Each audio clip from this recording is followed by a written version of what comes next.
This is like a superintendent high school group. What is happening? Everybody is getting small. That's okay. Not really. I love you guys as ultimately. Cool.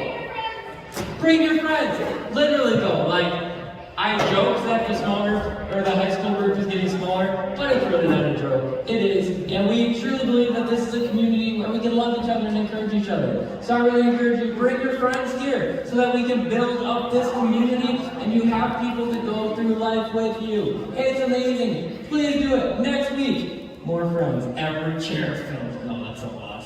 But you don't have that many friends. No, I'm kidding. It's a joke. You do. Cool. So, we don't have a lot of time, so we're going to jump right in, but I have an opportunity, because we're going to go through a Bible story today, and I would love for some of you to read the Bible story as it comes up. So I'm going to come to points where I'm going to say, hey, someone come up and read, and I need someone to actually come up and read. We're not going to play the game of like, but, so it's going to be good. But we are going to start right now just because of time constraints. So, we've been going through big questions about our faith, and the big question that we are facing tonight is a big, huge one.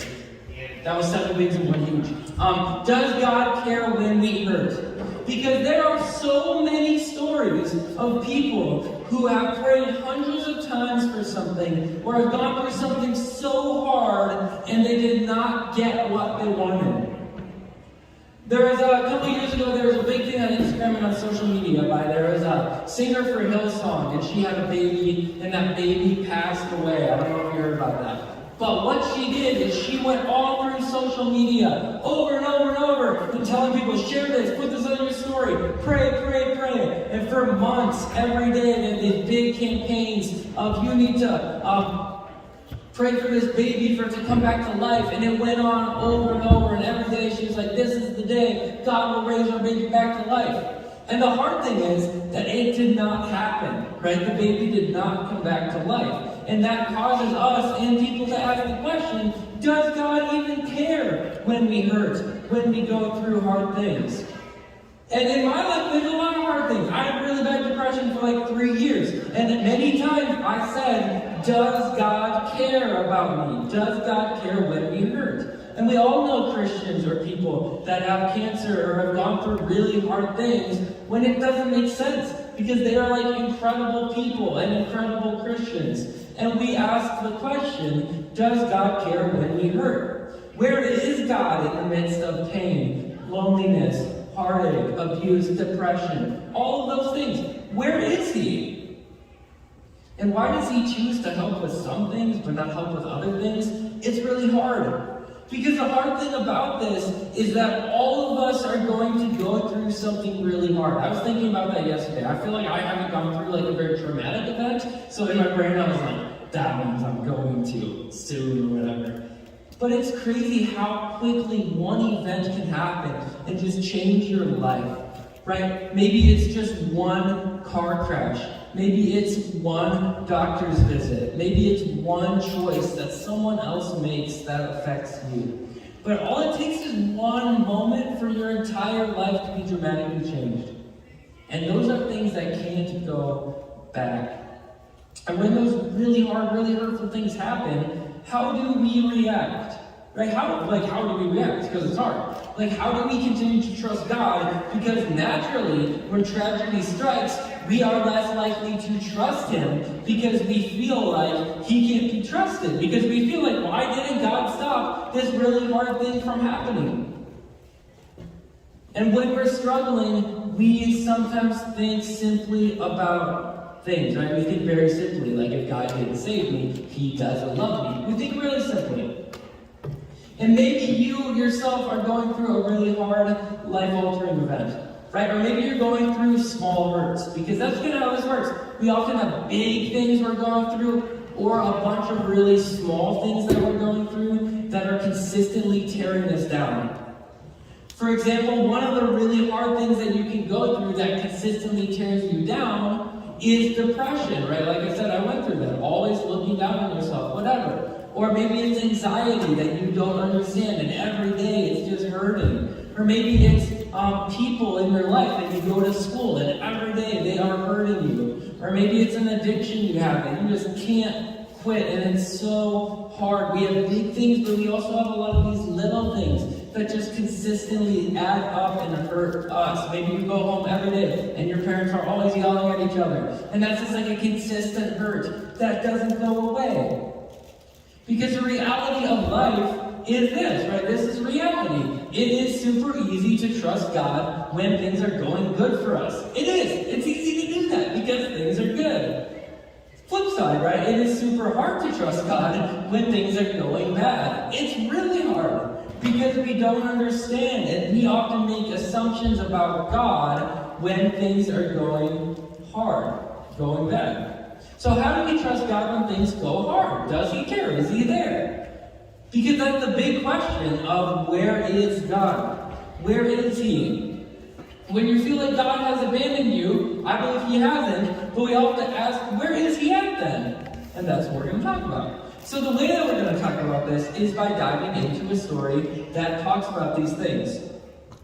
And in the book that we've been going through, the author Rebecca, she uses this Bible story in the book of John. And in the book of John, we read about this experience that people have with Jesus as they were going through really hard things. And this experience helps us to process why bad things happen and why we don't always get the reaction that we want.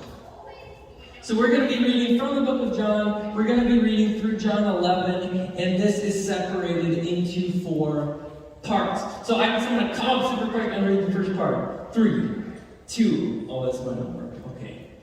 Remember when I said, like, we couldn't have this awkward waiting? Okay, Josh is going to read it. Lance, you were later, but that's okay. I was thinking students would do it. That's okay. Where is he? Right? So we're going to go into this one part. It's cool. It's okay. I know maybe you can do. No, I'm kidding. That was me, I'm sorry.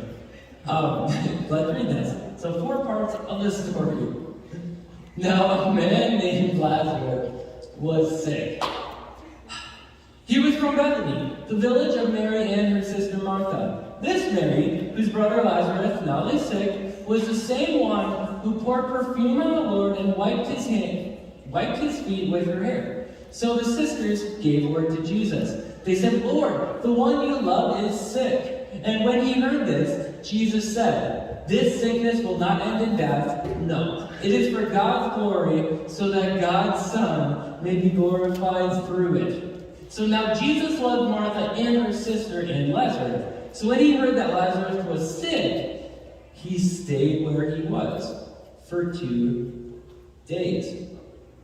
So these people, right, are very important to Jesus. There's been a lot of stories about these people interacting with Jesus. He had hung out with them. He had called them friends. He had stayed with them. And so many more things. And this lady literally says, speaking of her brother Lazarus, she says to him, the one that you love. And that means that Lazarus was like his best friend, one of his homies, super close person to him. So when their brother Lazarus gets sick, they're not even stressing, right? They're just chilling. They're like, this is what Jesus loves. They chill him. Like, Jesus about to come heal him, get it all figured out. We good. Nothing to worry about. So they're not stressing. They're chilling over there.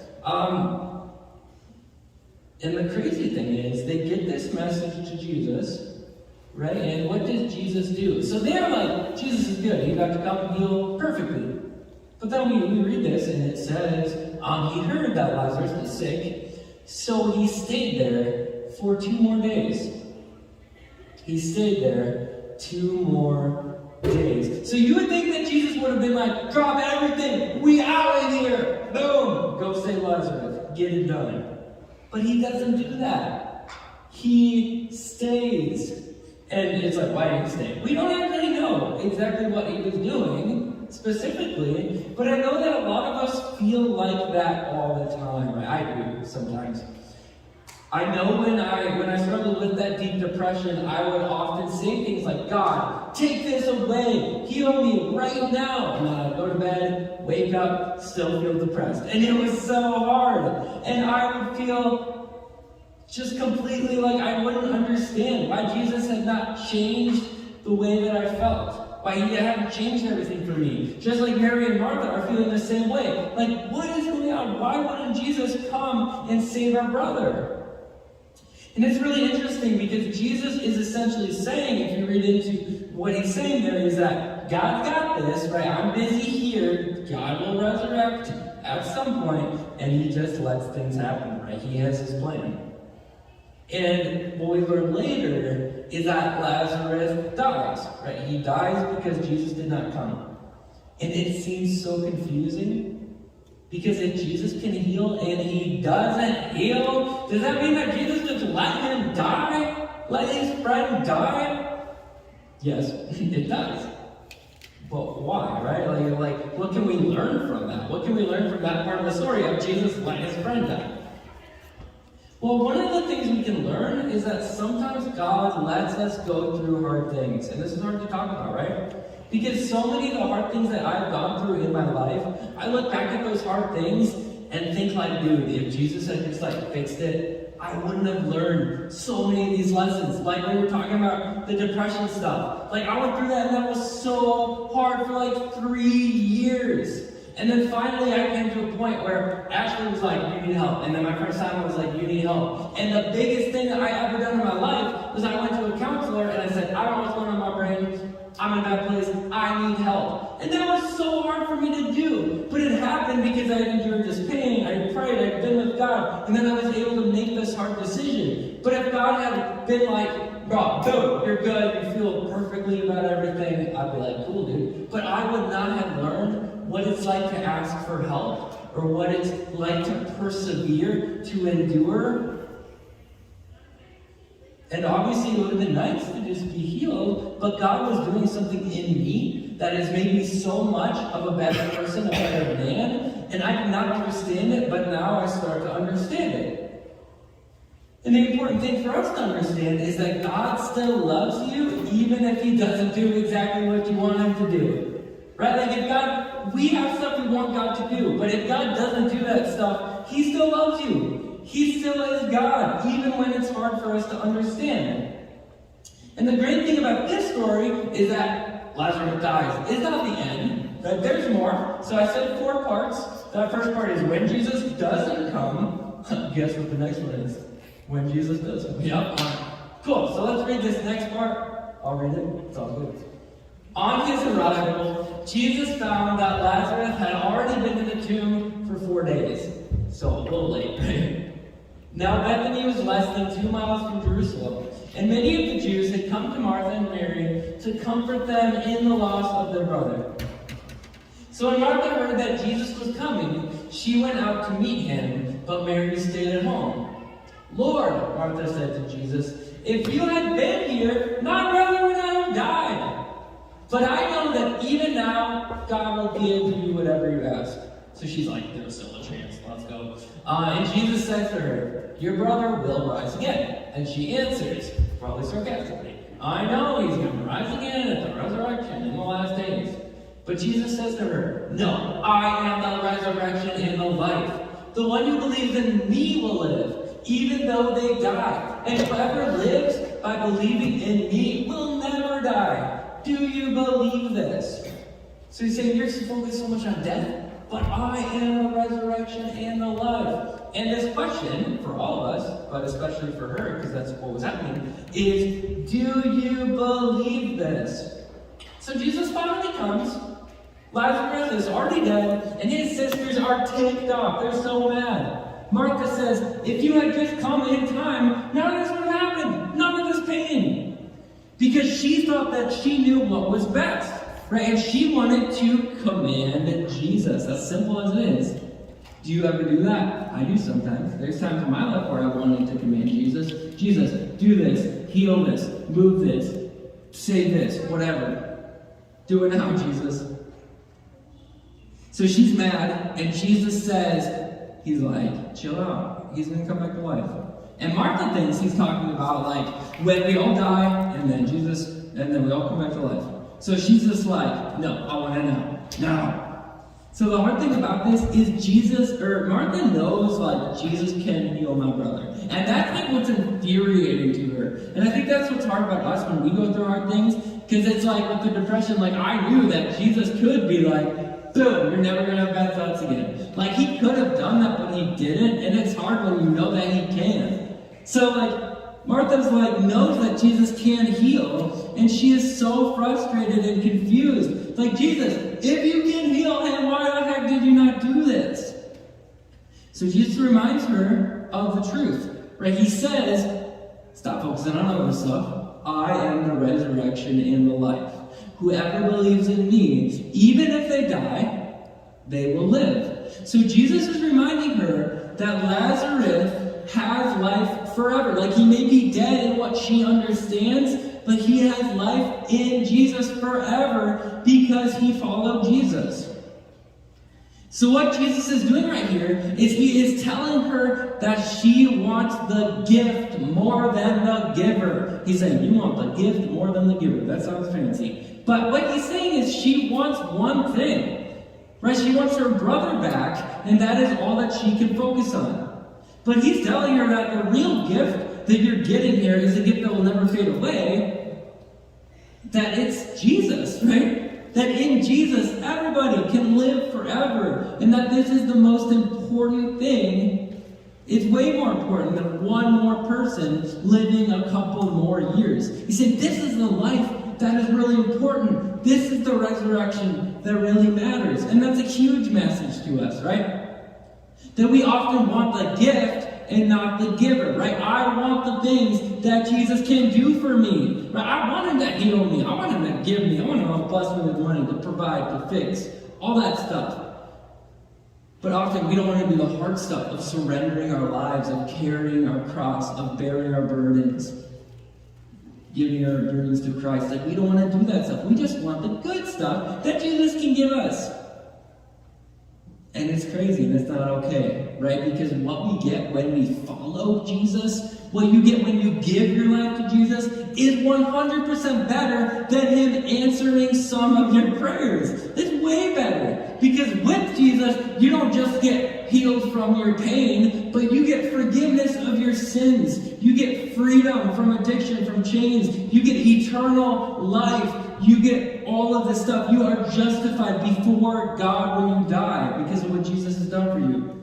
So I was looking at vending machines the other day. This sounds random. The other day, I was thinking about getting a vending machine there and doing random talks, so that was super funny. But with that, there's a purpose. God is not a vending machine, right? God's not this thing where you're like, I'm about to get some good feeling legs because my knees hurt. No. He's way more than a vending machine, right? He is not a machine or a thing. He is a person. And he is a person who is perfect and who has perfect plans for your life. So we can trust him with that, right? He's not the best giver of the gifts, but he is the best gift ever. Way better than Christmas stuff. 100%. So as we continue on, we get one of the most profound verses in the Bible. And it's also one of the shortest verses in the Bible. You might know where we're going. It's pretty great. So let's read this. I'll read it.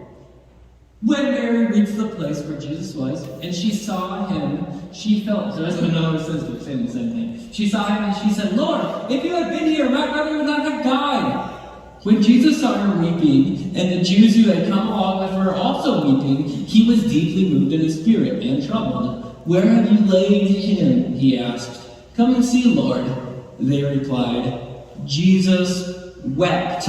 So, Jesus weeps, that means cried. Jesus cries, right? The shortest verse in the Bible. If you want to memorize verses, start with that. Pretty easy. So Mary comes with the same question, why didn't you heal him? And Jesus obviously knows that he didn't heal, right? He knows. He chose not to, because he's God. But something really cool happens here. He knows the choice he made. And it says that when Mary started to cry, Jesus started to cry as well. And not just by himself, but he started to cry with her. And this tells us a lot about Jesus, and one of the things it tells us about Jesus is he is God, right? But he is not a God who is far away. He is a close God who holds us when we are suffering, who cries with us, who loves us. So, you know my son Charlie, he's great. So when my son Charlie, he always thinks he's falling in this much space, but it's that much space, and they fall backward and bonk his head. But it's super funny, but sad at the same time. But when he gets hurt, he runs up to me, his dad, or mom, whatever, but he runs up to me, and he is crying, and he grabs my legs, and he says, up! And he wants to go up, and I hold him, and I give him, it's like an up for crying, so it's super cute, but also sad once again. But then I pick him up and I hold him, going through pain, all that Charlie wants to do is he wants to be with his father. He wants to be with his dad because he thinks, and I don't really do anything, but for him, I make it better. And we don't really do that, right? Like when we get hurt, when we go through pain, we don't really run to our Father. And sometimes we don't do that because we might not feel like God understands or that God cares or that God is there. But what we see in this passage, that Jesus is moved, that he is sad, that he feels the emotions of those crying and weeping around him, and that he is moved to tears. We see that he is a God that understands, who cares, who is in the pain with you. And you can run to him and say, I'm having the hardest time in the world right now, God. I'm in so much pain right now, God. And Jesus cries with you. Jesus goes through it with you. He wants to be with you. He weeps with you. He holds you. He wants to take your fear and wants to be with you. So you can be honest with God about the struggles that you're going through. You don't have to hide those things. We hide them from everyone else for some reason. We should be honest with everyone. But with God, you don't have to hide anything. You can give him your pain. He already knows what's going on, so you can give that to him. He can hold those things that are hard for you to bear because he's so powerful. And he wants to. Like, it's amazing. And the thing about it is you can often be like, oh, Jesus doesn't understand my pain. Bro, yes he does. Because he was a man. He was God. He was a man. He was murdered. He was ridiculed. He was mocked. Whatever. He went through so much pain. His friends betrayed him. The people he was trying to save killed him. He has gone through so much pain. Which means that he understands the pain that you go through. And you can bring that to him. And the cool thing about Jesus is, even as you're going through pain, Jesus knows that he's got this, right? He knows, I'm about to make. There's that amazing Bible verse that said that he will wipe every tear from their eyes, talking about the end when Jesus comes back. He knows, he's got this, that he is going to save all of us, no matter how much pain we're going through right now. And we can come to him and be with him and feel secure in that.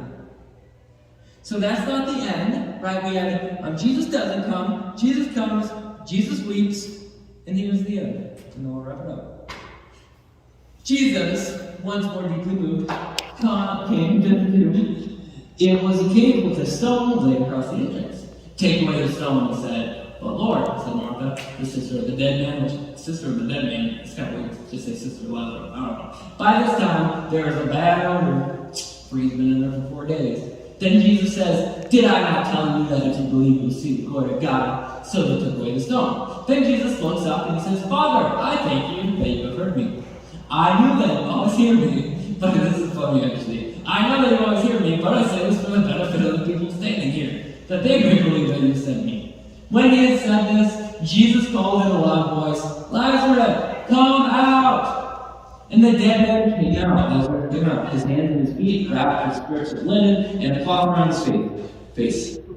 Jesus said to them, take off the clothes and let him go. So Jesus doesn't come, then he comes, then he weeps, then he saves. Because death and pain, they are a reality. Right? But this image we get of Jesus calling people out of the tombs, it's amazing. It's so cool. And it's so much more than this story, because this image of Jesus saying, come out, is what he is going to say to all of us. As we will die, and we will go through things, but we have been saved, and Jesus will come back, and he will bring us back to life, and we will be with him forever in heaven. So this image of just saying, Lazarus, come out, is not just for Lazarus, but that is to encourage all of us, because that is the future and the victory that we have in Jesus, no matter what pain we are going through. This is always going to happen to us when we give our lives to Jesus. Because if you are following Jesus, one of the things in your left hand, or your right hand, or your shoe, is a stone of resurrection, right? A seal, a trinket that should, not a real one, but like it's a stamp that you will be resurrected because of what Jesus has done for you. And that means hope, right? That means that even if you're going through the hardest thing in the world, even if you have pain every day, you still got that stone. You still get that reminder that Jesus has said that he will resurrect you, that he has said that you are saved, that he has said that you are forgiven, that your sins are not defining you anymore. That is always true, no matter how. If I go through the worst depression ever next year, that's still true. That doesn't change, because what Jesus has done for me will never fade away. And some of us need to hear that, because the second we go through something hard, we completely forget about the victory that is already made for us through Jesus. Just because we're having a hard time, or just because someone passes away. And those things are so hard. But like we said today, Jesus knows, and he cares, and he weeps. But he is also in control of our destiny. And it's amazing.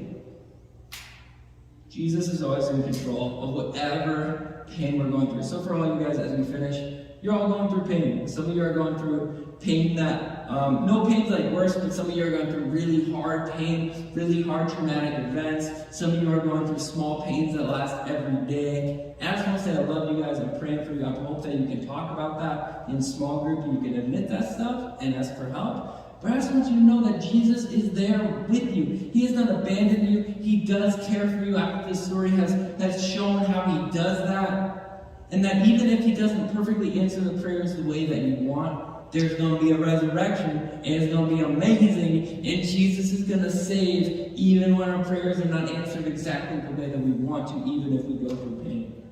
And part of it's the reality of this world we live in, and the sin in this world, and the brokenness and the choices that we've made to not be with God have broken this world. And there's pain and suffering and sin all over that affects us. But Jesus has a much better plan to redeem and restore this world. So as we end, I'm going to read this excerpt, is that how you say it? Yeah, from 165. Just a paragraph, super quick, and then we'll be done.